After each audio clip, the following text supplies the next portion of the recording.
Hey Beaver family, hope y'all are staying home, staying safe, abiding all the rules. While you're at home, it's just something for you to watch. We're just going to run through the Old Testament storyline.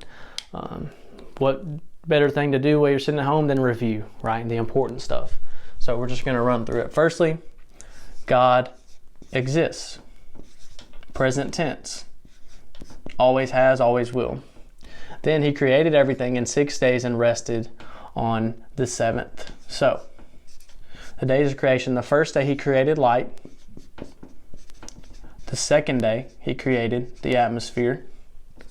The third day, land and plants. The fourth day created the sun, moon, and stars. Or our youth group would call them the celestial bodies. Fifth day created fish and birds. And then on the sixth day, God created land animals and man.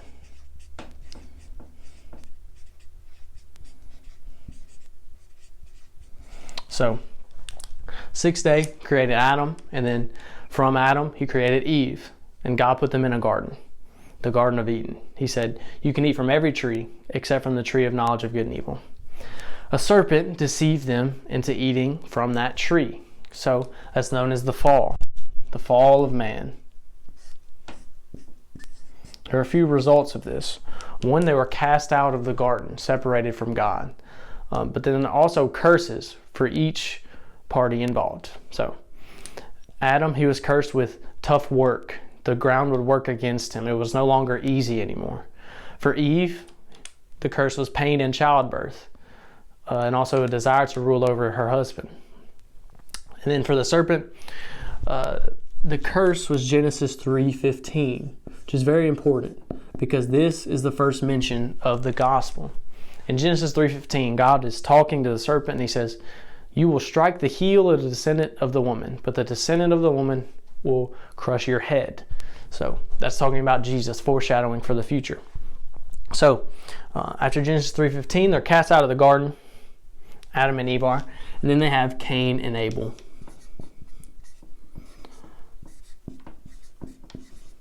The effects of sin are great, as we can see with Cain and Abel, because Cain kills his brother Abel out of jealousy. That's the first great effect that we see. Man became so wicked, so vile after this, that God regretted creating man, because everything they did was evil. So God wanted to restart, hit the reset button. So what he did, he wanted to flood the earth, wipe everybody out, except for 8 people, which is Noah, Ham, Shem, Japheth, and their wives. So, except for those people, everybody on the earth was wiped out.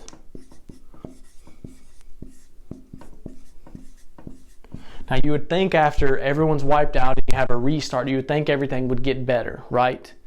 Well, if you think that, you're wrong, because after that, we know that from the Tower of Babel. And the thing that was wrong with Babel was that God told them to scatter, to multiply, but they didn't listen. They gathered in one place and they built a tower to show how cool they were, basically, to glorify themselves. And so God did scatter them.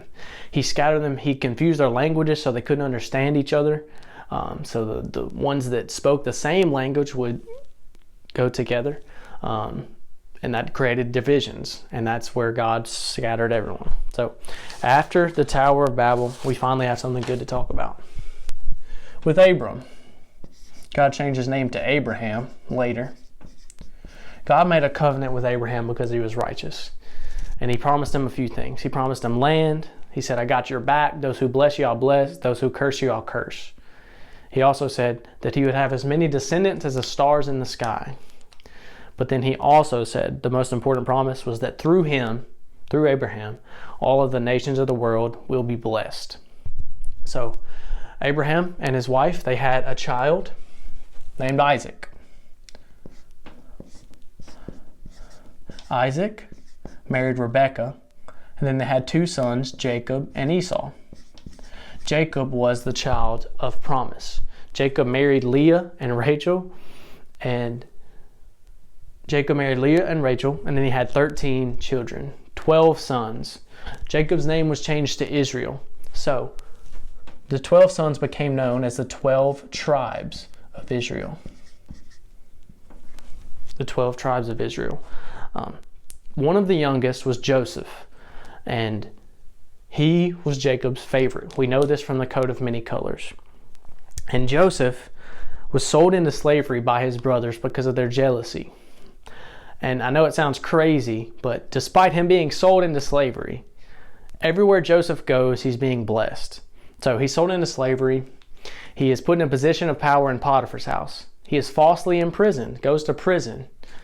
He's put in a position of power there, gets out of prison, and then he's made ruler of Egypt. So you just see the common theme that wherever Joseph goes, that he is being blessed.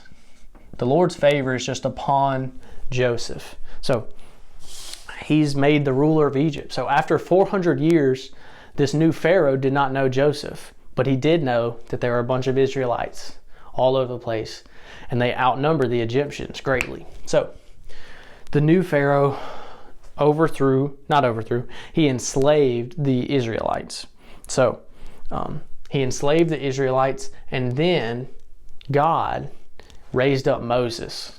God raised up Moses to deliver his people, the Israelites, out of Egypt. Now, how did God do that? How did he do that? Through Moses. Well, he sent the 10 plagues to Egypt. The first 9, they were tough, but they didn't make Pharaoh say, all right, go ahead. But the 10th plague, which was the death of the firstborn child, that is the one that broke the camel's back. So after that, Pharaoh said, not only did he say y'all go, he said y'all take all of our money and go. So they went. They left Egypt. God's people finally delivered out of Egypt. They get to the Red Sea. Now we all know what happens at the Red Sea. The sea parts. Israelites, they walk through on dry land. And then as the Egyptians are chasing after him, because Pharaoh changed his mind, as they get to the sea, it collapses in on them, right? So the Israelites, they made it through the Red Sea, and then they're saved from the Egyptians. So after the Red Sea, you get to Mount Sinai. That's my mountain, if you can't tell. At Mount Sinai, you have the 10 commandments, which were given to Moses from God. And we'll go through those in a separate video. But you have the 10 commandments. This is the first time that God is telling the people what he expects of them. So it's a big deal, okay? And then we think of, like, on the backside of Mount Sinai, we have the tabernacle.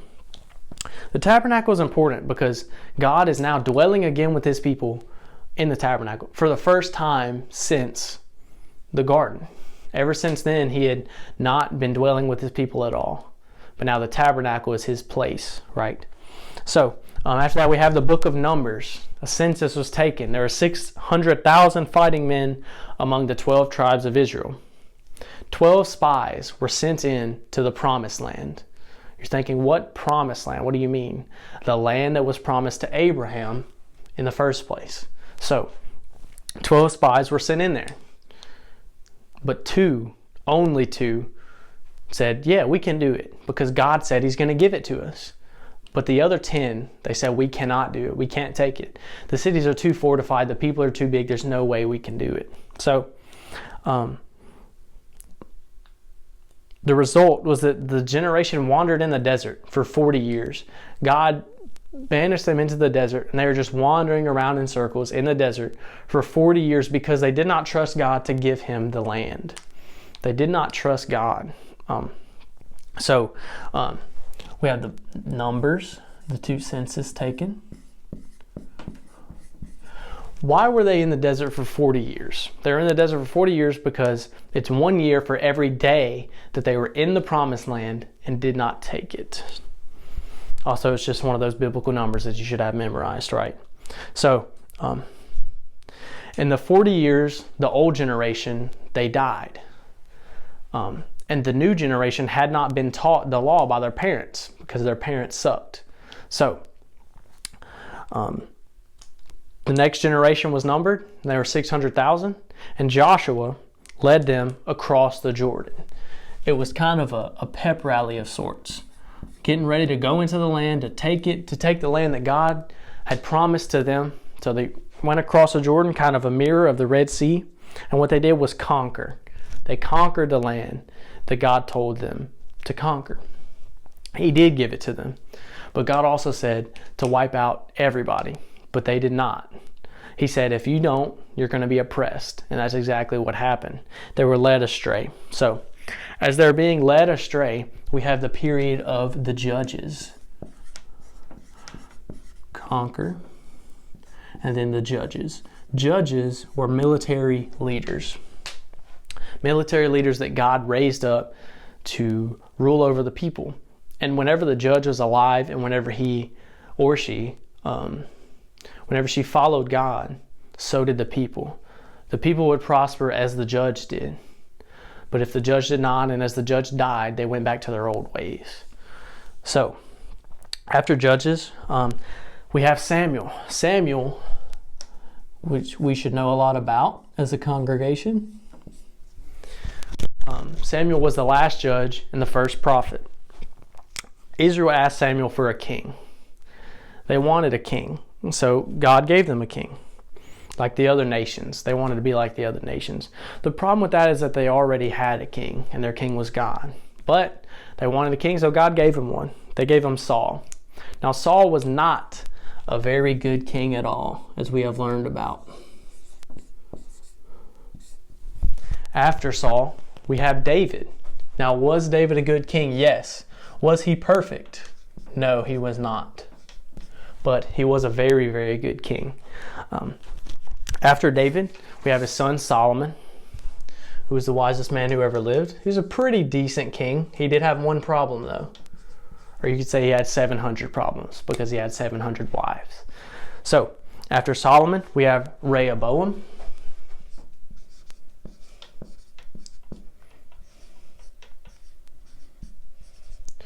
Rehoboam is Solomon's son. And Rehoboam, he listened to his buddies rather than to listen to the wise elders. So he listened to his buddies, and then under Rehoboam, the kingdom split in two. The kingdom split. All because he listened to his buddies rather than the wise elders. So, after we have the split, it's split into two tribes, Israel and Judah.